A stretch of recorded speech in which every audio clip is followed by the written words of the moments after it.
What's going on, football fans? It's your host, Bad Takes, with Bad Takes in Football, back with another video for you. Gonna dive into last night's game between the Washington Commanders and the Green Bay Packers, but before I do that, make sure you hit that subscribe button. I'm on my road to my first 100 subscribers. It really helps me out and it's free for you to do.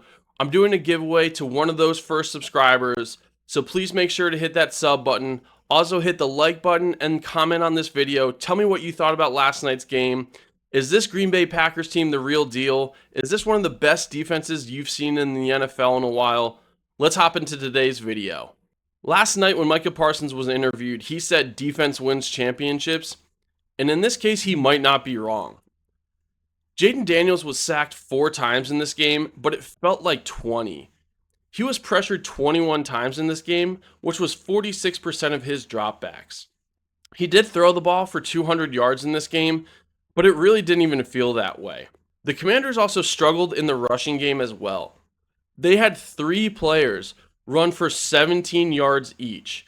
I'm talking about Ja'Cory Krosky-Merritt had 4 carries for 17 yards, Austin Ekeler had 8 carries for 17 yards, and Jayden Daniels was running for his life last night for 7 carries for 17 yards. That is not going to win you games. I talked yesterday about the Commanders needing to run the ball. I didn't think they were going to be running sideways or backwards. And in this case, the Green Bay Packers had other ideas in their mind. Again, in the passing game, you saw Zach Ertz as their top receiver, who had 64 yards and a touchdown. Terry McLaurin had a little bit of a bounce back game. He had 48 yards in this game.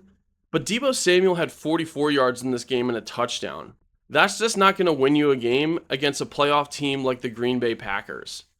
Now, on the other side of this ball, it wasn't just the Packers defense that had a great game. Jordan Love had a great game as well.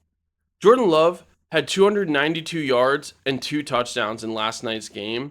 And then Josh Jacobs also added on the run game another touchdown himself and totaled 84 yards on 23 carries.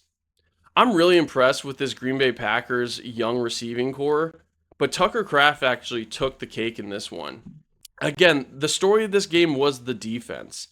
It felt like there was 15 defenders out there going up against Jayden Daniels. You could kind of see it on Jayden Daniels' face. He was just looking there like, what do you want me to do about this?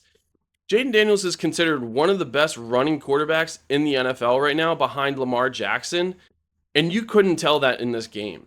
He couldn't get anywhere. There was no one was missing tackles on him. He was just running for his life this entire game. And this is a really good Washington Commanders team that was coming off of an NFC Championship appearance last year and a big win last week against the New York Giants. Again, if you're the Green Bay Packers, you have to be really excited about this team and where they can go. I'm not going to put them in the Super Bowl now, but they are definitely a Super Bowl favorite for me in the NFC. They're on a completely different tier from teams like the Washington Commanders. At this point, I would actually put them above the Philadelphia Eagles. The Green Bay Packers, how they're playing, they're the number 1 team in the NFL, in my opinion. They are completely dominating good teams like the Washington Commanders and the Detroit Lions. Matt LaFleur has to be so excited about the fact that he's been able to put this roster together. Again, having Micah Parsons out there on this defense is a cheat code. And it doesn't even feel like they're missing Kenny Clark. The Lions or the Commanders haven't been able to run the ball on this defense. That says a lot about their young talent. And I talked about this yesterday. The Washington Commanders are the oldest team in the NFL, while the Green Bay Packers are the youngest team in the NFL. Generally, experience, especially early on, has the advantage. And that wasn't the case here. These young players are playing like seasoned veterans.